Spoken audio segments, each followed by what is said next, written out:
Hello intelligence, how are you. I hope HTET की preparation अच्छे से चल रही होगी। बेटा, आज की हम वीडियो में एचटेट 2020 का टीजीटी मैथ्स का पोर्शन डिस्कस करने वाले हैं। ओके स्टूडेंट्स, तो स्टार्ट करते हैं क्वेश्चन नंबर फर्स्ट यानी कि 91 नंबर क्वेश्चन के साथ। देखो फर्स्ट क्वेश्चन में क्या है, सिंपल फॉर्मूला है। The total surface area of a circular cylinder which has height of 14 metres and base radius 3 metres. ठीक है, ओके। हमारे पास एक सिलेंडर है जिसकी 14 मीटर ऊंचाई है, 3 मीटर उसकी, ठीक है, रेडियस है। तो हमने उसका क्या बताना है, टोटल सरफेस एरिया। तो बेटा सिंपल सी बात है, टोटल सरफेस एरिया के लिए आपका फॉर्मूला सिंपल सा होता है। अब क्या ये सर्कुलर सिलेंडर है, तो 2 पाई आर प्लस एच, यही होता है फॉर्मूला। ठीक है, तो बस वैल्यू पुट करो, आपका आंसर आ गया। रेडियस कितना है बेटा, 3। ठीक है, और साथ में अंदर क्या आ गया, 3 + 14, तो ये आपका बन गया 222/7, 3 और 3 + 4 17। ठीक है, तो अभी कुछ नहीं रह गया, कोई कटिंग नहीं है, सिंपल इसको मल्टीप्लाई करो और आपका आंसर आ जाएगा। ओके, नाउ 2 3 = 6, 6 2 = 12 और 113, 132 × 17/7। ओके ना, ठीक है। अब बस इनको मल्टीप्लाई कर दो, डिवाइड कर दो। 17 2 = 34, 3 कैरी, 17 3 = 51 एंड 3 54, 5 कैरी, 17 और 5 22/7। ठीक है, अब ये जो भी आपका मीटर स्क्वायर में आंसर आ जाएगा, ये बन गया 7 3 = 21, है ना।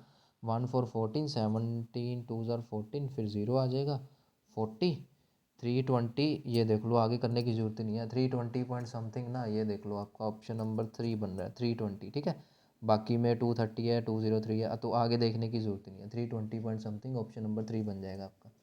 ठीक है, now the 92nd question is, बहुत अच्छा क्वेश्चन है बेटा।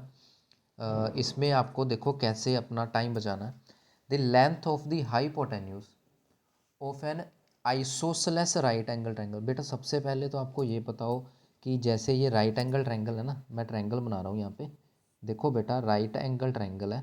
ठीक है, आपको ये बात पता होगी कि ये जो हाइपोटेन्यूज होता है, ये सबसे बड़ी साइड होती है। ठीक है, हाइपोटेन्यूज सबसे बड़ी साइड होती है, इवन कि जो परपेंडिकुलर और बेस होते हैं वो इसके इक्वल भी नहीं हो सकते। ठीक है, इससे ज़्यादा होना तो बात की बात है, परपेंडिकुलर और बेस हैं वो हाइपोटेन्यूज के इक्वल भी नहीं हो सकते। अब यहाँ पे बेटा आइसोसेलेस ट्रायंगल दे दिया, तो आप हमेशा याद रखना, जब भी राइट एंगल ट्रायंगल आइसोसेलेस दे दी ना, तो परपेंडिकुलर और बेस ही सेम होते हैं। ये बात को ध्यान में रखना हमेशा, कि जब भी कोई राइट एंगल ट्रायंगल आइसोसेलेस दे दी जाए ना, तो परपेंडिकुलर और बेस ही सेम होंगे, क्योंकि हाइपोटेन्यूज के इक्वल भी कोई साइड नहीं हो सकती। ठीक है, क्योंकि आइसोसेलेस है ना, तो दो साइड्स सेम होंगी। तो आप ये ना सोचना कि बेस हाइपोटेन्यूज सेम है या बेस परपेंडिकुलर सेम है या हाइपोटेन्यूज परपेंडिकुलर सेम है। बेटा हाइपोटेन्यूज के इक्वल तो कुछ हो ही नहीं सकता, तो वह कॉमन सेंस की बात है, फिर परपेंडिकुलर और बेस ही आपस में सेम होंगे। ठीक है, सबसे पहला पॉइंट तो ये है। अब whose one side is 4√2 centimetre. बेटा उसकी एक साइड दे रखी है 4√2। अब देखो 4√2, एक 4√2 दे दी, यानी कि दूसरी भी तो 4√2 है, क्योंकि आइसोसेलेस है। ठीक है, अब हाइपोटेन्यूज उसने पूछ लिया, अब क्या करना है बेटा, सिंपल पाइथागोरस थ्योरम लगाओ, क्वेश्चन खत्म है। तो एच स्क्वेयर क्या होता है आपका, B square plus P square. अब क्या मुश्किल है बताओ इसमें। ठीक है, तो ये बन गया 16 2 = 32। ठीक है, 32 + 32 64। अब बेटा 64 किसका स्क्वायर होता है, 8 का स्क्वायर होता है ना, तो ये ऑप्शन नंबर 2 आपका आंसर आ गया। ठीक है, बिल्कुल सिंपल क्वेश्चन था, बस आपको ये पता हो कि आइसोसेलेस राइट एंगल का मतलब परपेंडिकुलर और बेस सेम है आपस में। ठीक है, ये बात पता है तो क्वेश्चन खत्म है, पेन उठाने की भी ज़रूरत नहीं है इस क्वेश्चन में। Okay, now look at the 93rd number question. 93 में क्या बेटा, 93, हाँ 93 नंबर क्वेश्चन में क्या है, यहाँ पे कर लेता हूँ इसको। हाँ, the distance of the code, the distance of the code of length 16 centimetre from the centre of the circle of diameter 20 centimetre. देखो बेटा distance of the code of length 16 centimetre, बेटा आपके पास एक सर्कल है, ठीक है, जिसकी ये कोड है वो कितनी दे रखी है, 16 सेंटीमीटर। ओके बेटा, कोड कितनी दे रखी है, 16 सेंटीमीटर। चलो ठीक है, उसके बाद उसने क्या बोला है कि जो उसका डायामीटर है वो 20 है। डायामीटर 20 होने का मतलब जो रेडियस है वो कितना हो गया बेटा? डायामीटर 20 होने का मतलब रेडियस 10 हो गया ना। बात को समझ गए? ठीक है, ओके है। हमने क्या फाइंड करना है? इस सेंटर से इस कोड का ये वाला डिस्टेंस फाइंड करना है। क्वेश्चन समझ गए? ठीक है ना, ये सर्कल का सेंटर है, उससे कोड का डिस्टेंस फाइंड करना है। अब बेटा ध्यान से देखो, यहाँ पे पाइथागोरस थ्योरम ना लग जाएगी, लेकिन उसके लिए हमें इतनी लेंथ पता होनी चाहिए, ना कि पूरी। अब बेटा आपके पास ये 9th क्लास में थ्योरम होती है, ठीक है, सर्कल चैप्टर में, कि जब भी कोई परपेंडिकुलर सेंटर से गिराया जाता है कोड पे, तो वो कोड को दो इक्वल हिस्सों में डिवाइड करता है। अगर आपको ये थ्योरम पता है तो पेन उठाने की ज़रूरत नहीं है, आंसर आपके सामने है। आंसर आएगा 6 सेंटीमीटर। ठीक है, कैसे बेटा? कि ये जो आपका परपेंडिकुलर होता है, जो हम सेंटर से गिराते हैं किसी कोड के ऊपर, तो वो कोड को बाइसेक्ट करता है। ठीक है, तो यानी कि इतना पोर्शन अगर पूरा 16 है तो इतना पोर्शन 8 हो गया ना। बात को समझ गए? ठीक है, तो पाइथागोरस थ्योरम क्या कहती है बेटा? पाइथागोरस थ्योरम अभी हम करके हटे हैं। Hypotenuse square is equals to base square plus ये परपेंडिकुलर का स्क्वायर, है ना। तो 100 equals to 64 plus P square ना।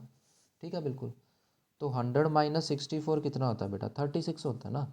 तो 36 किसका स्क्वायर होता है बेटा? 6 का स्क्वायर ही तो होता है। तो 6 सेंटीमीटर आपका आंसर आ गया, सिंपल। ठीक है, तो देख लो, बिल्कुल सिंपल सिंपल क्वेश्चन है, कोई हमें पेन उठाने की ज़रूरत नहीं है, कुछ करने की ज़रूरत नहीं है। ठीक है, देखो 94 नंबर क्वेश्चन है, हाउ मैनी बुलेट्स, ये रहा। ठीक है, 94 मैं यहाँ पे करूँगा। ठीक है, इसमें थोड़ी कैलकुलेशन। 94 में क्या है कि how many bullets can be made out of a lead circular cylinder. बेटा आपके पास एक सिलेंडर है, ठीक है, जिसकी हमें हाइट दे रखी है, रेडियस दे रखा है। उसमें से हमने स्फेरिकल बुलेट्स बनानी है, और उस स्फीयर का डायमीटर दे रखा है 1.5 सेंटीमीटर। तो बताओ कि वो कितनी बुलेट्स बनेंगी।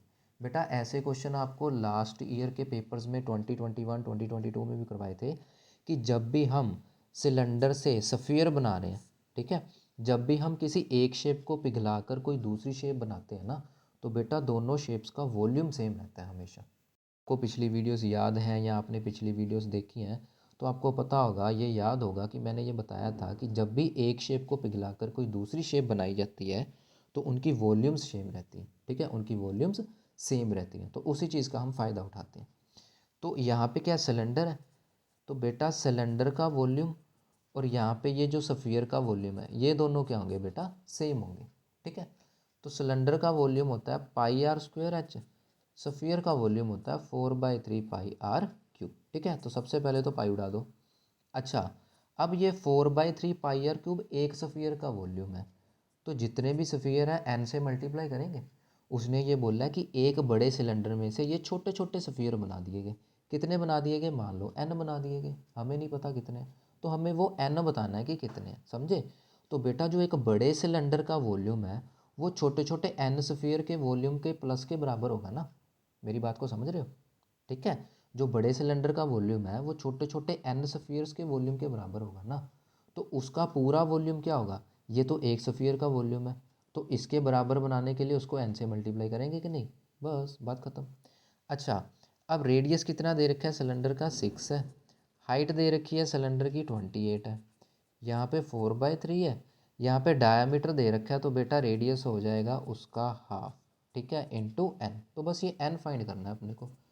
तो 6 6 28, ये बन गया 3/4, ये बन गया 20/15, फिर से 20/15 और फिर से 20/15। ये समझ गए क्या किया? पावर 3 है ना, तो 3 बार आएगा, तो ये पॉइंट निकाल दिया तो नीचे 20 बन जाएगा, तो वो हो गया रेसिप्रोकल। समझे? अब तो बेटा कुछ नहीं है, ठीक है, कैलकुलेशन है। कैलकुलेशन है तो कर लो फिर। कैलकुलेशन में क्या आ जाएगा?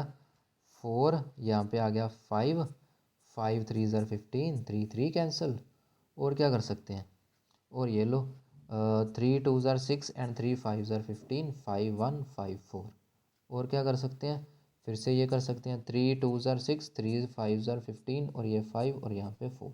बस ख़त्म हो गया। नीचे ऊपर क्या बच गया? एक 2 और एक बार और 2, एक बच गया 28, और एक बच गया 4 और एक बच गया 4।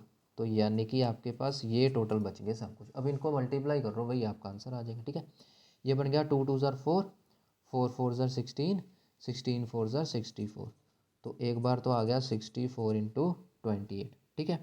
अब देख लो 4 6 ज़ार कितना होता है 32 ना, ठीक है। देखो 4 8 ज़ार 32 होता है कि नहीं, तो यानी कि ये ऑप्शन तो गया, यहाँ पे लास्ट में 9 आ रहा है, यहाँ पे भी 9 आ रहा है, दो जगह 2 आ रहा है ना, तो इसको मल्टीप्लाई करना पड़ेगा। ये बेटा मैंने इसलिए किया, मान लो यहाँ पे 6 लिख देता, ठीक है, तो हमें पता था ये 2 है, ऑप्शन 4 टिक करके आगे बढ़ जाते, इसको सोल्व करने की ज़रूरत ही नहीं। लेकिन अभी दो ऑप्शन आ रहे हैं जिसके लास्ट में 2 है, तो इसको मल्टीप्लाई करना तो फिर बनता है बॉस, ठीक है। तो कर लो 4 8 ज़ार 32, 3 कैरी, 4 2 ज़ार 8 एंड 3 11, 6 8 ज़ार 48, 4 कैरी, 6 2 ज़ार 12 और 4 16, तो ये बन गया 2 9 7 एंड 1, ठीक है। तो 1792 ये ऑप्शन नंबर सेकंड बन जाएगा, ठीक है। ओके स्टूडेंट्स, चलिए बढ़ते हैं क्वेश्चन नंबर 95 की तरफ। बड़ा अच्छा क्वेश्चन है। The height of equilateral triangle having each side, बड़ा ही अच्छा और बड़ा ही छुटकू सा क्वेश्चन है, बड़ा ही छुटकू सा क्वेश्चन है, ध्यान देना। The height of an equilateral triangle having each side 12 centimetre. बेटा एक इक्विलेटरल ट्रायंगल है जिसकी हर साइड कितनी है 12 सेंटीमीटर है, हमने उसकी ये वाली हाइट बतानी है क्या है। अब बेटा ध्यान दो, हाइट का मतलब परपेंडिकुलर नहीं हो गया, ठीक है। हमें ये परपेंडिकुलर फाइंड करना है और इक्विलेटरल ट्रायंगल दे दी जिसका हर एक एंगल 60 होता है, हमें ये भी पता है। तो भाई साहब सीधा ट्रिग्नोमेट्री लगाओ, आंसर पाओ। परपेंडिकुलर, अब देखो ये 90 के सामने वाला हाइपोटेन्यूज होता है, तो perpendicular upon hypotenuse sine 60 degree हो गया कि नहीं, बस। तो परपेंडिकुलर क्या आ गया 12 इंटू साइन 60 होता है √3/2, तो 2 6 तो 6√3, लो जी आपके सामने आंसर पड़ा हुआ है ऑप्शन नंबर 3, समझे। बिल्कुल इजी क्वेश्चन था, उसने बोल दिया ना इक्विलेटरल ट्रायंगल की हाइट बताओ, तो हमने इसका फ़ायदा उठाया कि हर एक एंगल 60 होता है, तो ट्रिग्नोमेट्री लगा दी, आंसर आ गया, ठीक है। नहीं तो एक बड़ा मेथड भी होता है, कौन सा मेथड होता है बेटा कि ये पूरी 12 है तो ये 6 हो जाएगी, बेटा ये 6 हो जाएगी ना, तो बच्चे क्या करते हैं पाइथागोरस थ्योरम लगाने बैठ जाते हैं कि 12 square equal to 6 square plus P square, वहाँ से भी 6√3 आएगा। लेकिन वो कितना लंबा काम पड़ गया भाई साहब, ट्रिग्नोमेट्री आती है तो फ़ायदा उठाओ। ट्रिग्नोमेट्री का काम क्या है, ये हाइट और डिस्टेंस बताना ही, ठीक है। ट्रिग्नोमेट्री का दूसरा नाम होता है चैप्टर का हाइट्स एंड डिस्टेंसेस, ठीक है। तो बस उसकी जो एप्लीकेशन है उसका फ़ायदा उठाओ। हमने तो भाई टाइम बचाना है, अपने को तो टाइम बचाना बस, जैसे मर्जी, समझे, ठीक है। चलो अब आगे बढ़ते हैं।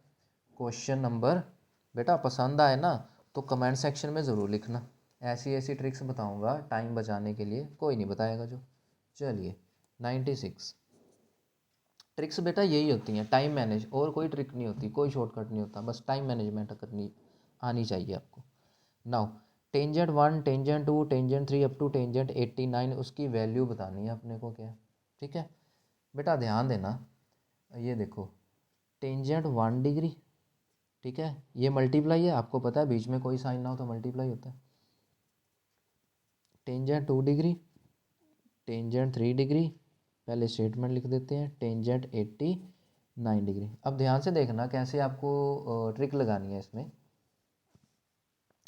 देखो बेटा 1 से लेके 89 तक सबसे पहले कितनी टर्म्स होगी, ये देखो 89 टर्म्स होगी ना, 1 से लेके 89 तक 89 टर्म्स होगी, इतना तो आपको पता है, ठीक है जी।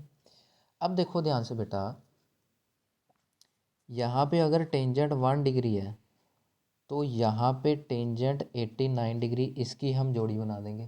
कैसे जोड़ी बना देंगे भाई साहब, देखो अगर यहाँ पे टेंजेंट 2 डिग्री है, इसकी हम जोड़ी बना देंगे टेंजेंट 88 डिग्री के साथ, समझे।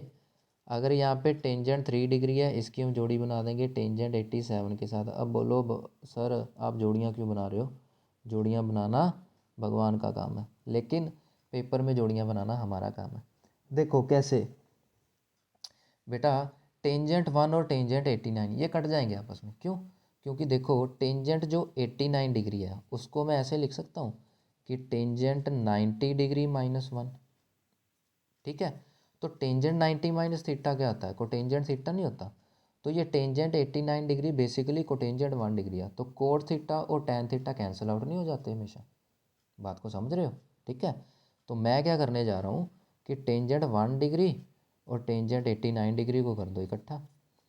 उसी तरह से टेंजेंट 2 डिग्री और टेंजेंट 88 डिग्री को क्यों इकट्ठा कर रहा हूँ मुझे बताने की ज़रूरत नहीं पड़ेगी, क्योंकि टेंजेंट 88 हो जाएगा टेंजेंट 90 माइनस 2, ठीक है, which will be cotangent 2 degree. समझ गए। तो टेंजेंट 3 डिग्री और टेंजेंट 87 को क्यों इकट्ठा कर रहा हूँ, अब ये मुझे बताने की ज़रूरत नहीं है, ठीक है ना बेटा। अब देखो 1 से लेके 89 तक 89 टर्म्स है ना, उसके पीछे कितनी हो जाएंगी 88/2 44, मतलब 44 टर्म्स ऐसी हैं जिनकी ऐसे हम पेयरिंग कर सकते हैं, और एक टर्म बच जाएगी विच इज़ टेंजेंट 45 डिग्री। समझे। देखो ना बेटा यहाँ पे क्या आ जाएगा टेंजेंट 44 आ जाएगा, ठीक है। टेंजेंट 44, बात को समझ रहे हो, टेंजेंट 44, ठीक है। इसकी हम पेयरिंग किसके साथ करेंगे, इसकी हम पेयरिंग किसके साथ करेंगे बताओ। इसकी पेयरिंग टेंजेंट 46 के साथ ना हो जाएगी, 46 के साथ हो जाएगी, ठीक है, क्योंकि टेंजेंट 46 को क्या लिखेंगे tangent 90 minus 44 which is again को टेंजेंट 44, यानी कि 45 से पीछे सारी टर्म्स बुक हो गई हमारे पास, ठीक है। 45 से पीछे सारी टर्म्स बुक होगी, 45 के आगे सारी टर्म्स बुक हो गई, जिनको कटिंग करके अपने पास 1 1 आ जाएगा, ठीक है। इन सब को कट करके 1 आ जाएगा, ठीक है। और अपने पास बचा क्या, एक टेंजेंट 45 डिग्री बचा जो ऑलरेडी 1 होता है, तो सारे वंस को मल्टीप्लाई करोगे तो आंसर 1 ही आएगा। समझ गए बात को, ठीक है। कितना अच्छा, कितना ही ब्यूटीफुल क्वेश्चन था, है ना, ठीक है ना। चलिए अब बढ़ते हैं क्वेश्चन नंबर 97 की तरफ। ये उससे भी बढ़िया क्वेश्चन है, क्यों, ये देख लो ध्यान से बेटा।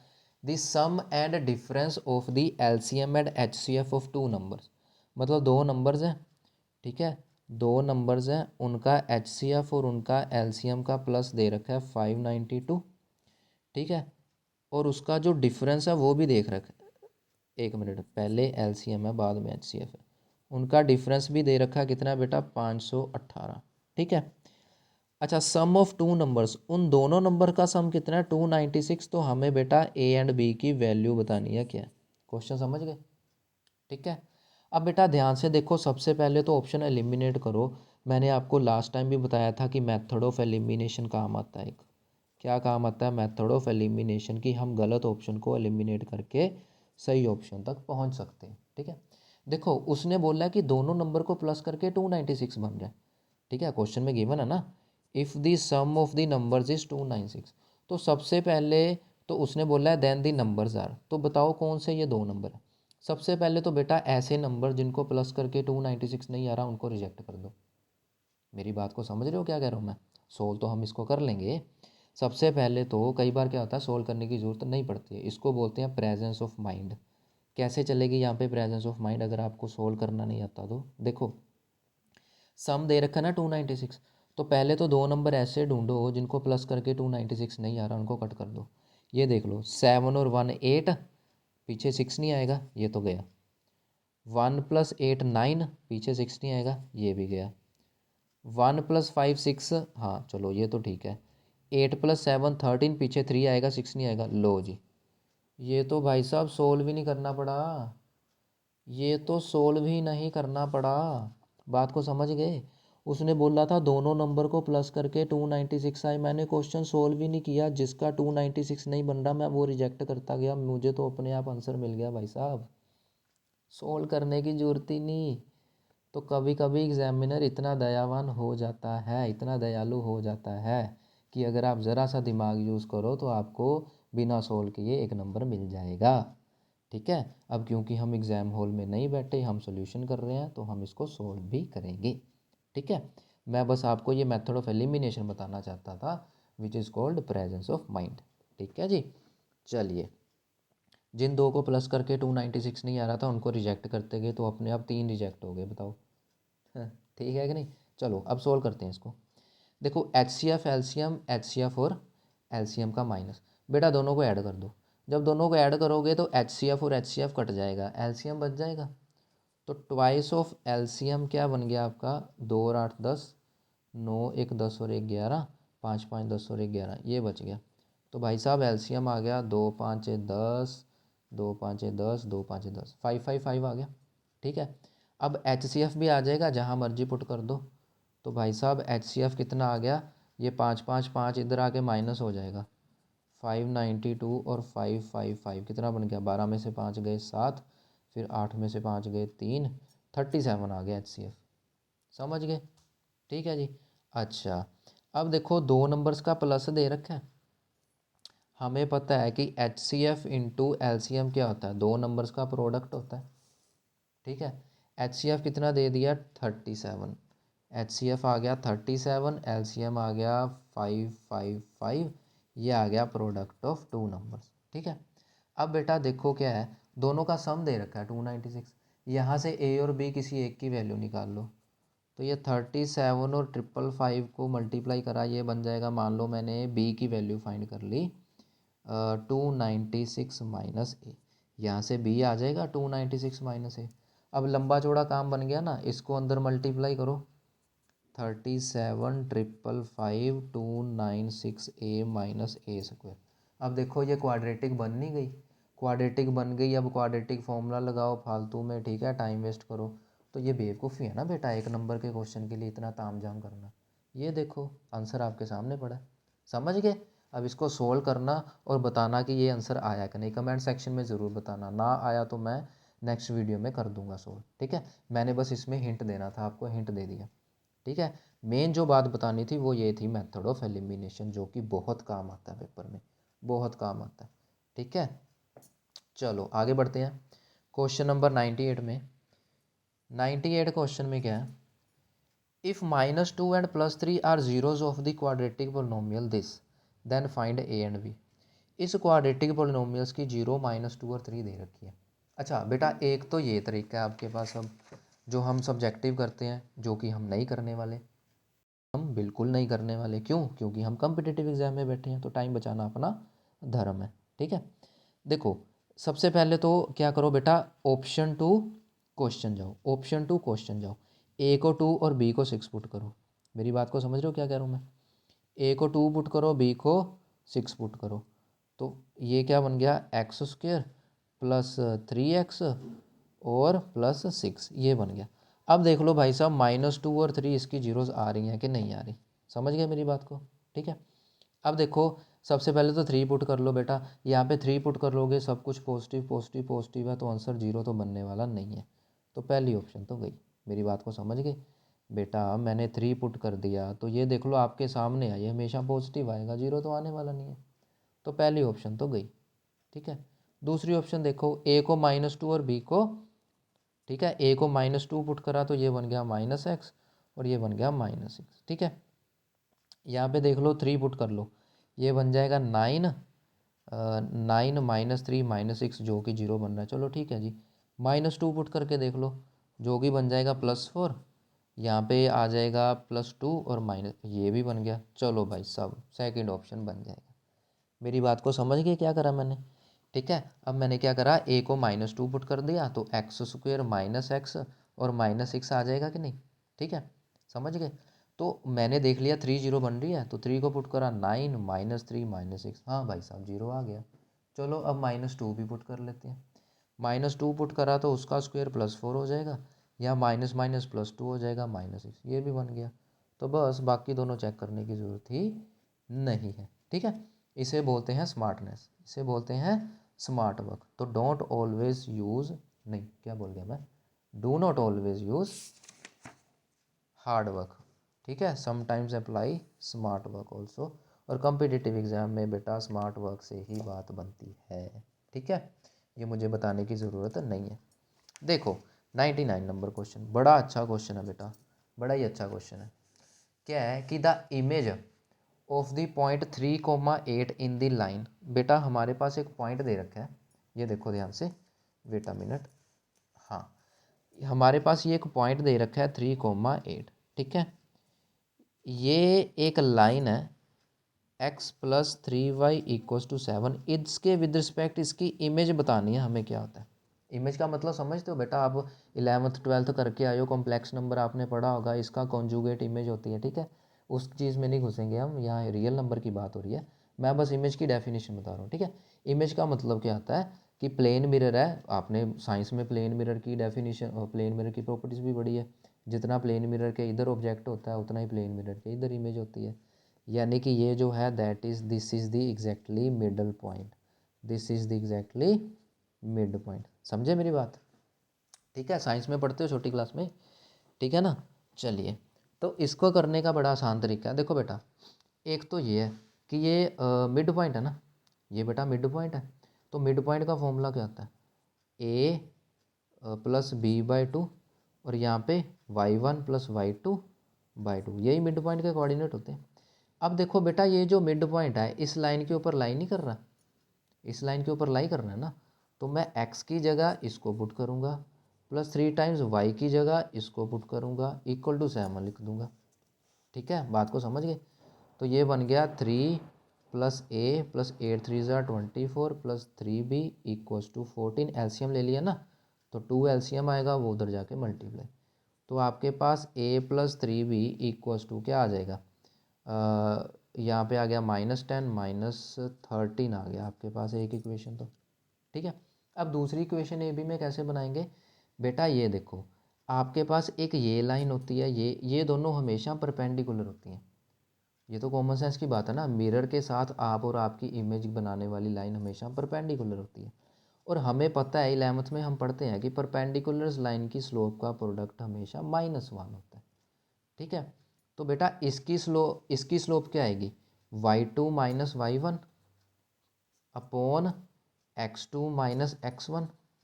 ठीक है, मल्टीप्लाई इसकी स्लोप क्या आती है बेटा, negative of coefficient of x which is 1 upon coefficient of y which is 3 and this product is -1।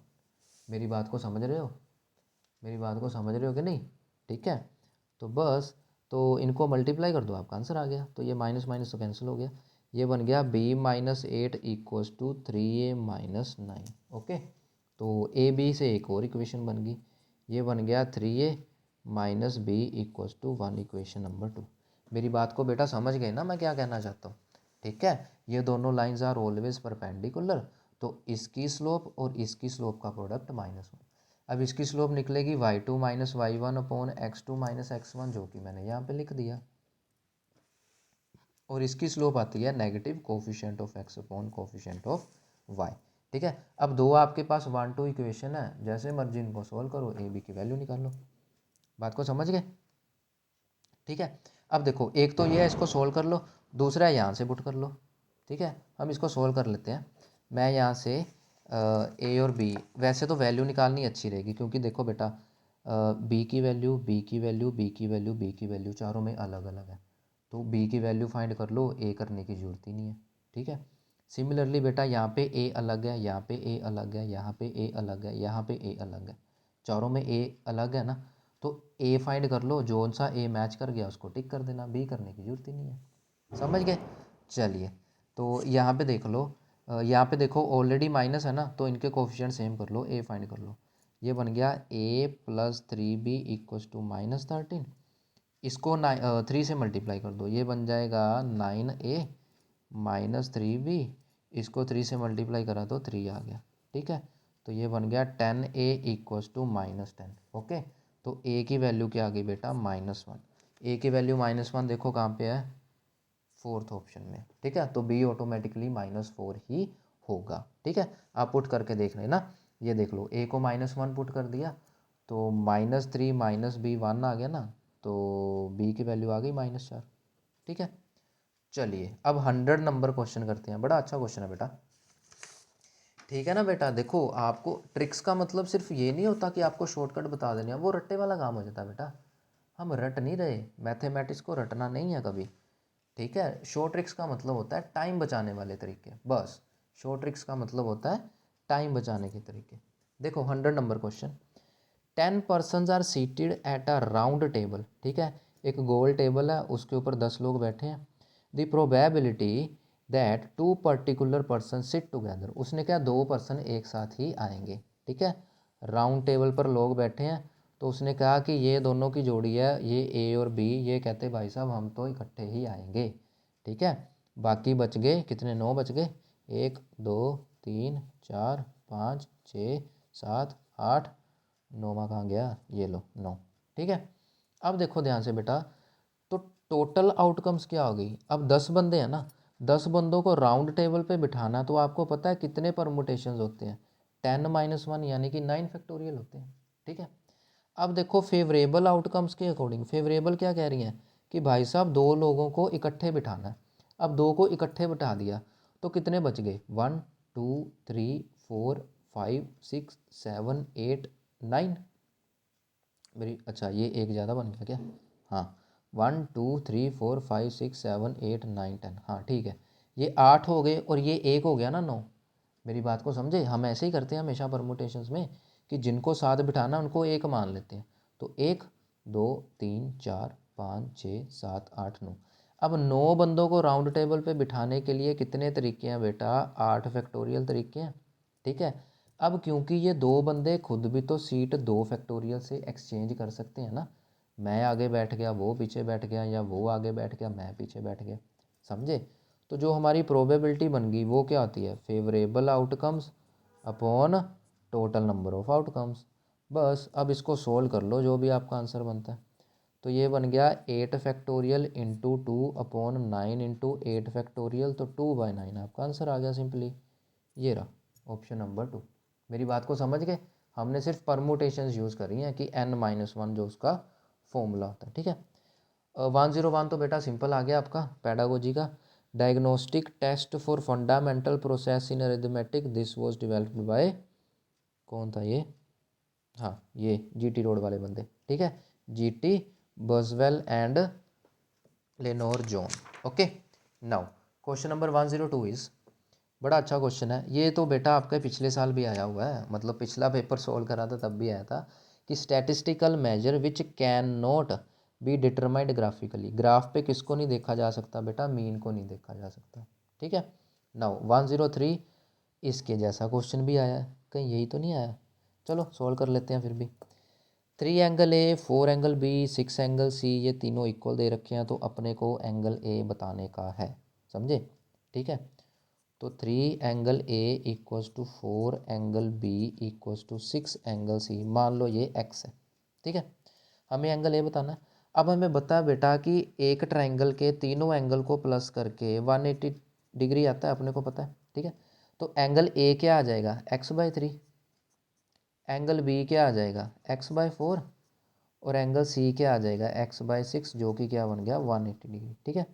अब इनका एलसीएम लेने का मैंने आपको शॉर्टकट वे बताया था पिछली वीडियो में कि जो सबसे बड़ा टेबल है ना, एक तो बच्चों की तरह ऐसे करते रहो, वो काम नहीं करना अपने को। सबसे बड़ा टेबल है उसको रीड करो, 6 1 ज़ार 6, 6 4 के टेबल में नहीं आता, 6 2 ज़ार 12, 12 4 के टेबल में भी आ रहा है, 3 के टेबल में भी आ रहा है, तो 12 ही इसका एलसीएम आएगा। ये बेटा शॉर्टकट होता है कि जो भी आपका सबसे बड़ा नंबर है ना उसका टेबल रीड करने बैठो और देख लो कि बाकी दोनों के टेबल में वो चीज़ आ रही है कि नहीं, वही उसका एलसीएम है। 12 आ गया, 6 2 ज़ार 12, 4 के टेबल में भी है 3 के टेबल में भी है, वही उसका एलसीएम है, बात खत्म। तो 3 4 ज़ार 12, 4 3 ज़ार 12, 6 2 ज़ार 12, ये बन गया 4 3 7 और 2 9, तो 9x क्या आ गया 180 इंटू 12। अब फिर से वही कह रहा हूँ, पागलों की तरह इसको मल्टीप्लाई करने नहीं बैठना, सिंपल कटिंग करो, आसान हो जाएगा, ये देख लो, ठीक है। तो x की वैल्यू क्या आ गई 240, x की वैल्यू क्या आ गई 240। अब एंगल ए बताना था, एंगल ए क्या है x/3, एंगल ए यही बना ना अपना x/3, यानी कि 240/3 60 डिग्री आपका आ गया आंसर, ठीक है। सिंपल क्वेश्चन है। 104 अननोन टू नोन, अच्छा ये इसको बेटा सिंथेटिक मेथड बोलते हैं, ठीक है। अननोन टू नोन जाना, जो चीज़ हमें नहीं पता उससे हमें पता होने वाली चीज़ की तरफ दौड़ना है, this is called synthetic method in mathematics. अब देखो 105 नंबर, 105 भी बिल्कुल सेम है, अच्छा क्वेश्चन है। How many natural numbers are there between 23 and 100, बेटा बार बार बोल रहा हूँ, कोई क्वेश्चन ना समझ आए ना तो प्लीज़ कमेंट सेक्शन में ज़रूर बताना, ठीक है। How many natural numbers are there between 23 and 100 which are divisible by 6, बेटा 6 के टेबल में आने वाले 23 और 100, ये तो एपी का क्वेश्चन आ गया सिंपल सा। देखो, तो सबसे पहला नंबर जो 6 के टेबल में आ रहा है वो 24 होगा, ठीक है। फिर 6 का गैप करते जाओ, और लास्ट नंबर, अच्छा बेटा लास्ट नंबर की एक ट्रिक बताता हूँ आपको। हमने क्या करना है, जो भी ये नंबर है ना उसको ये टेबल से डिवाइड कर दो, 6 के टेबल में देख रहे हैं ना हम, उसको 6 से डिवाइड कर दो, कहाँ पे करूँ, यहीं पे कर देता हूँ, उसको क्या करो 6 से डिवाइड कर दो। 6 1 ज़र 6 40 एंड 6 6 ज़र 36, क्या बच गया 4। बेटा जो रिमाइंडर बचता है ना उसको ओरिजिनल नंबर में से माइनस कर दो, 100 माइनस 4 96।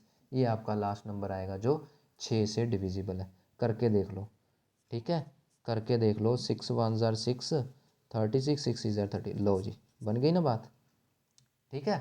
तो ये शॉर्टकट ट्रिक होती है। बच्चे क्या करते हैं, डिवाइड करने बैठ जाते हैं। 100 को 6 से डिवाइड कर लेंगे, फिर 99 को 6 से डिवाइड कर लेंगे, फिर 98 को करेंगे, फिर 97 को करेंगे, फिर 96 को करेंगे, फिर 96 लिखेंगे। तो शॉर्टकट क्या आता है, सिंपली जिस भी टेबल में आपने देखना है उस नंबर को उससे डिवाइड कर दो, ठीक है, और जो रिमाइंडर आएगा उसमें से कर दो माइनस, वही आपका लास्ट नंबर होगा। तो बस अब ए आपके पास 24 है, कॉमन डिफरेंस आपके पास 6 है, एन अपने को चाहिए, ए एन लास्ट टर्म को बोलते हैं, फॉर्मूला लगाओ आंसर आ गया, ठीक है। ये मुझे सोल्व करना नहीं चाहिए वैसे, चलो कर देता हूँ। तो ए प्लस एन माइनस, सॉरी ए तो 24 था ना, इंटू डी, ठीक है। तो 96 माइनस 24, ठीक है, तो ये क्या बन जाएगा 2, ये बन जाएगा 72। तो 72/6 कितना आ गया 12। तो एन की वैल्यू 13 आ गई, बस कहाँ गया 13, ये रहा, ठीक है। बिल्कुल इजी, बिल्कुल सिंपल क्वेश्चन है, समझे कि नहीं। चलो क्वेश्चन नंबर 106 की तरफ बढ़ते हैं। Number of diagonals of a polygon having 12 sides. बेटा एक पॉलीगन है जिसकी 12 साइड्स है, उसके डायगोनल बताने हैं कितने होंगे। बेटा सिंपल सा फॉर्मूला आता है डायगोनल का, NC2 माइनस एन। मेरी बात को समझ गए।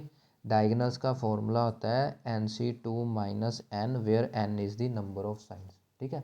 यहाँ पे साइड कितनी दे रखी 12, तो 12C2 माइनस 12 आ जाएगा डायगोनल्स, ठीक है, इतने डायगोनल्स होंगे। तो क्या आंसर आ गया 12 11 2 1। बेटा कॉम्बिनेशन को ऐसे ही खोलते हैं, तो ये आ गया 6।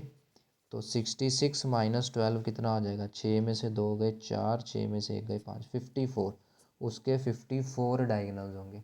कितने डायगोनल्स होंगे बेटा, 54 डायगोनल्स होंगे। चलिए बढ़ते हैं आगे 107 पे। क्वेश्चन नंबर 107 पे ये रहा, ध्यान देना क्या लिख रहा हूँ मैं इसमें। A man buys 2 horses for 1350। बेटा 2 हॉर्सेज हैं, दोनों मिला के कितने में खरीदे उसने, 1350 रुपये में। एक को बेच दिया लॉस 6% के ऊपर, दूसरे को बेच दिया प्रॉफिट 7.5% के ऊपर, समझे। एक घोड़े को बेच दिया 6% घाटे पे और एक घोड़े को बेच दिया 7.5% फ़ायदे पे। तो on the whole he neither gains nor loss. तो कुल मिला के उसको ना तो फ़ायदा हुआ ना नुकसान हुआ, ठीक है। तो हमें कॉस्ट बतानी है एक घोड़े की कितनी थी, ठीक है। अब देखो ध्यान से, सबसे पहले तो बेटा ये देखो, ये कॉस्ट दे रखी है हर एक घोड़े की, ठीक है। अब इसमें भी प्रेजेंस ऑफ माइंड लगाओ, इसमें भी प्रेजेंस ऑफ माइंड लगाओ। जैसे पीछे हमने मेथड ऑफ एलिमिनेशन लगाया था, उसने क्या बोला, 2 हॉर्सेज खरीदे कुल 1350 रुपये में, और ये दोनों का कॉस्ट प्राइस ही तो दे रखा है। तो इनको पहले प्लस करो, जिस ऑप्शन की 1350 नहीं बन रहा उसको काट दो पहले तो। मेरी बात को समझे मैं क्या बोल रहा हूँ, ठीक है। उसने दोनों हॉर्सेज खरीदे 1350 रुपये में, और वो बोल रहा है वो कॉस्ट बताओ हर एक हॉर्स की कितनी है। तो बेटा देखो ना, जिन दोनों को मिला के 1350 नहीं आ रहा, पहले तो उसको खल्लास करो, उसको ख़त्म करो, फिनिश करो। देखो इन दोनों को प्लस करो, ये बन जाएगा 0, ये बन जाएगा 7, ठीक है। तो लास्ट में 50 है 70 है, ये तो गया, ठीक है। इसको प्लस करो 6, लो लास्ट में तो 0 चाहिए, ये भी गया। इसको प्लस करो, लास्ट में 5 आ गया, लास्ट में तो 0 ले। फोर्थ फोर्थ ऑप्शन ठीक हो गया। लो भाई साहब, इसको तो सोल्व ही नहीं करना पड़ा, ठीक है। अब जिसको ये पूरा ताम झाम करना नहीं आता, सोल्व नहीं करना आता, भाई साहब presence of mind, common sense, जिस जो मर्जी बोलो, IQ लेवल जो भी आप अपनी भाषा में बोलो, भाई साहब इतना तो कर सकते हो। मेथड ऑफ एलिमिनेशन, उसने पूछा था दोनों घोड़े 1350 में खरीदे, तो बताओ एक एक घोड़े की कीमत कितनी है। तो प्लस करके देखो ना, 1350 किस में नहीं आ रहा, पहले तो उसको उड़ा दो। तो ये हमारी किस्मत कितनी अच्छी है कि 3 ऑप्शन आ रहे हैं जिसमें 1350 नहीं बन रहा। तो सोल्व करने की ज़रूरत क्या है एग्ज़ाम में, हमें तो सही ऑप्शन टिक करना है, ये थोड़ी बताना कैसे टिक किया है। बात को समझे, चाहे हमने जय माता दी लेट्स रॉक किया हो। लेकिन अब हम एग्ज़ाम हॉल में नहीं बैठे तो इसको सोल्व करेंगे। देखो ध्यान से क्या है बेटा, टोटल कॉस्ट प्राइस दे दिया 1350। अच्छा, आपको बेटा पिछली वीडियोस में भी मैं बताता रहता हूँ, जैसे ये लॉस परसेंट दिया है, गेन परसेंट दिया है। अगर क्वेश्चन में कुछ ऐसी चीज़ गिवन है जिसका फॉर्मूला होता है, तो कुछ ना करो, मुंह उठाओ फॉर्मूला लगाओ। क्या करना है? मुंह उठाओ फॉर्मूला लगाओ, बाकी की बाद में देखेंगे। लॉस परसेंट है, लॉस परसेंट का फॉर्मूला होता है बेटा लॉस्ट अपॉन CP मल्टीप्लाई 100। बस, लॉस परसेंट दे रखा है 6% का घाटा। लॉस CP मान लो पहले घोड़े का x है, तो लॉस की वैल्यू आ गई 6x अपॉन 100। समझ गए? अब देखो प्रॉफिट परसेंट दे रखा है, उसका फॉर्मूला लगा दो, प्रॉफिट बाय CP इंटू 100। समझे? प्रॉफिट परसेंट है 7.5, प्रॉफिट अपने को पता नहीं, मान लो दूसरा घोड़ा ₹y का है। समझ गए? तो यहाँ से प्रॉफिट निकाल लो, ये लो, ठीक है। तो ये बन जाएगा अपना कुछ, क्या बन जाएगा, 75y अपॉन 1000। लो साहब, ठीक है जी। अब क्वेश्चन में क्या देखा है, on the whole he neither gains nor loss, मतलब उसका लॉस और प्रॉफिट सेम है, लॉस और प्रॉफिट सेम है। तो वैल्यू पुट कर दो, लॉस था आपका ये और प्रॉफिट था आपका ये, ठीक है। तो 2 जीरो काट दो पहले तो। मेरी बात को समझ रहे हो मैं क्या कहना चाहता हूँ? ठीक है, 2 जीरोस काट दी, तो हमारे पास क्या बच जाएगा, ये 60 upon 75 equals to y upon x, ठीक है। तो इसकी कटिंग कर दो, 15 के टेबल पे हो जाएगी, हाँ 15 4 15 5, ठीक है। तो यहाँ से बेटा y रेशो x के आ गई 4:5, y रेशो x के आ गई बेटा 4:5, ठीक है। जहाँ पे y और x क्या दोनों घोड़ों की कीमत है, ठीक है। अब टोटल कीमत 1350 दे दी, तो आपको पता है जहाँ रेशो आए वहाँ पे हम a लगा देते हैं साथ में, यानी कि टोटल कीमत आ गई ये चीज़, ठीक है। तो 9a 1350, यानी a की वैल्यू आ गई 1350/9। कटिंग कर दो बस, 9, ये बन गया 4 45, 9 5 45, 150 आ गई। ए की वैल्यू क्या आ गई, 150। अब हमें दोनों की कीमत बतानी है, एक 4a है एक 5a है, ठीक है। एक 4a है यानी कि 4 × 150, एक 5a है यानी कि 5 × 150। तो ये आ गया 600 और ये बन गया 750, और ये देखो यही अपनी दोनों ऑप्शन थी, 750 एंड 600। समझ गए? समझ गए क्वेश्चन कैसे सोल्व कर रहा है? ठीक है, पेपर में ये काम करना बेवकूफ़ी है। सबसे पहले तो ये चीज़ करनी है आपने, ठीक है। मान लो दो ऑप्शन सेम आ रही हैं, दो ऑप्शन को प्लस करके 1350 आ रहा है, फिर तो मुसीबत है भाई, ये करना ही पड़ेगा फिर तो, ठीक है। लेकिन पहले ये काम करना है, ठीक है। तो स्टूडेंट्स, हमारे पड़ोस में कोई शादी वगैरह है, ठीक है, ठीक है। और वैसे भी आज गुरुपुरब है, श्री गुरु नानक देव जी का बर्थडे है, तो वैसे भी ढोल नगाड़े बजते रहते हैं, ठीक है, हमारे पंजाब में। तो अगर आपको वीडियो में कुछ आवाज़ आए साउंड्स की, म्यूज़िक की, तो ठीक है, प्लीज़ थोड़ा एडजस्ट कर लेना, ओके। अब देखो ध्यान से, दोबारा करता हूँ। लॉस परसेंट का फॉर्मूला लगा दिया, वहाँ से लॉस निकाल लिया। प्रॉफिट परसेंट का फॉर्मूला लगा दिया, वहाँ से प्रॉफिट निकाल लिया। अब देखो बेटा एक्स और वाई अलग अलग कर लेना, क्योंकि दोनों घोड़ों की कीमत अलग अलग थी। लॉस और प्रॉफिट सेम दर रखा है, हमने सेम कर दिया।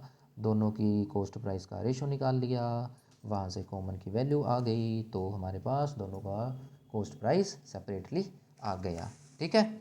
बिल्कुल ईजी क्वेश्चन था। चलिए 108 देखते हैं क्वेश्चन नंबर। बस 3 क्वेश्चन और रह गए, 108, 109 एंड 110, ठीक है। अब देखो बेटा इस तरह के क्वेश्चन कैसे करते हैं, 108, इसका शॉर्टकट बताता हूँ मैं।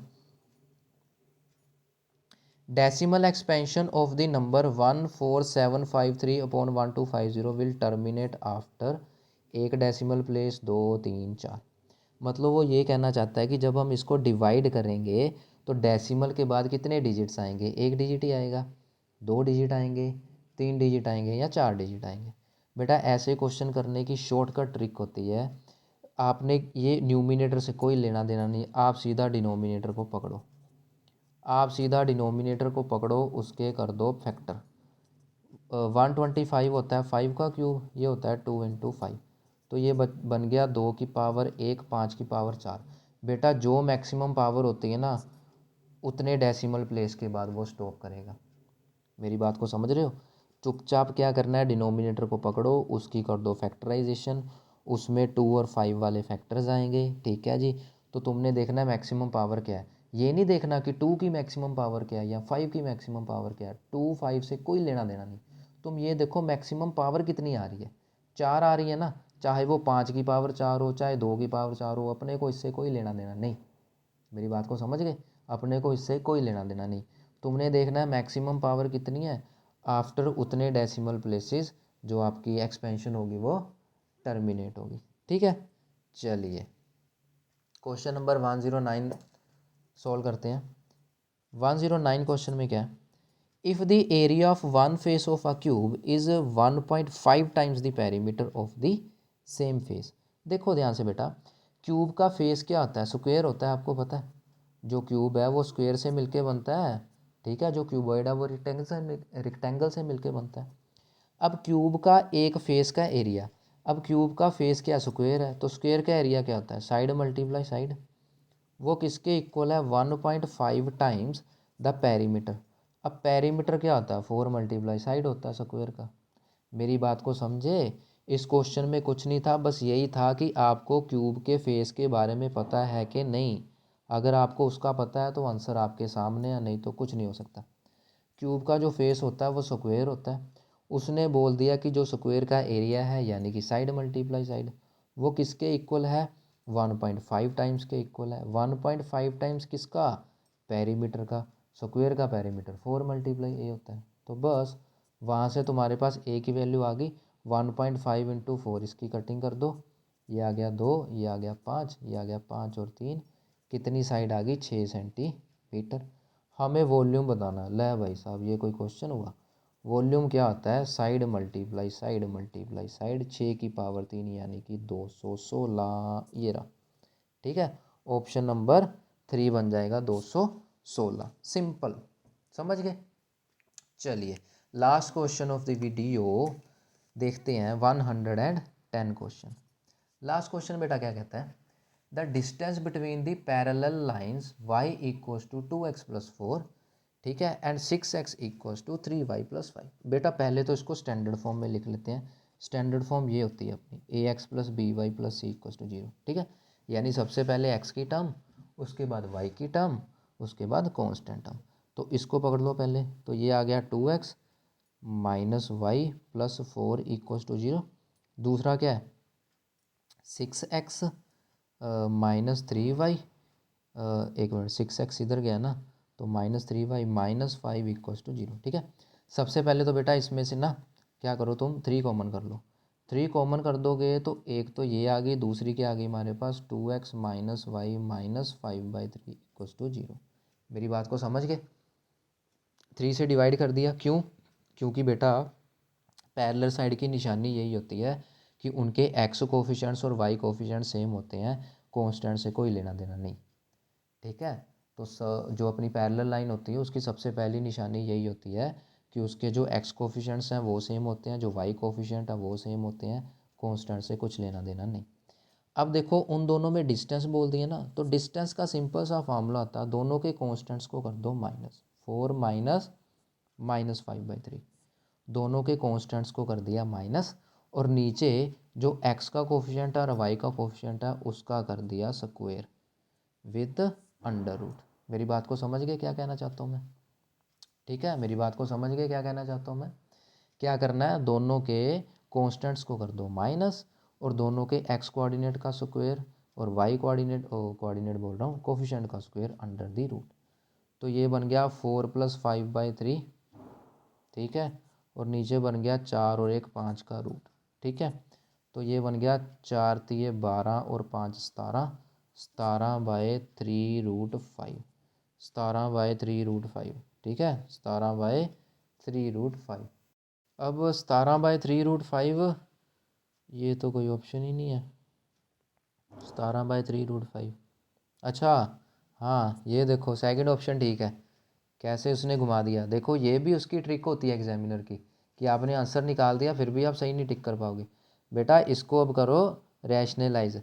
रैशनलाइज करने का मतलब क्या आता है कि √5 से ऊपर मल्टीप्लाई और √5 से नीचे मल्टीप्लाई। तो ये क्या बन गया, 17√5 अपॉन, ये तो 5 और 3 15 आ गया, 17√5/15। मेरी बात को समझ गए, ठीक है, तो ये सेकंड ऑप्शन आपका बन जाएगा। ठीक है स्टूडेंट्स, तो ये थे आपके 20 क्वेश्चंस। आई होप आपको पसंद आए होंगे। बड़ी मेहनत लगती है वीडियो बनाने में। प्लीज़ कुछ अच्छा लगे तो भी कमेंट करना, कुछ बुरा लगे तो भी कमेंट करना। हर एक वीडियो में बताता हूँ, ठीक है, ताकि मैं अपनी कमियों को नेक्स्ट वीडियो में दूर कर सकूँ। ठीक है स्टूडेंट्स, तो मिलते हैं नेक्स्ट वीडियो में नेक्स्ट 20 क्वेश्चंस के साथ। So till then goodbye and take care.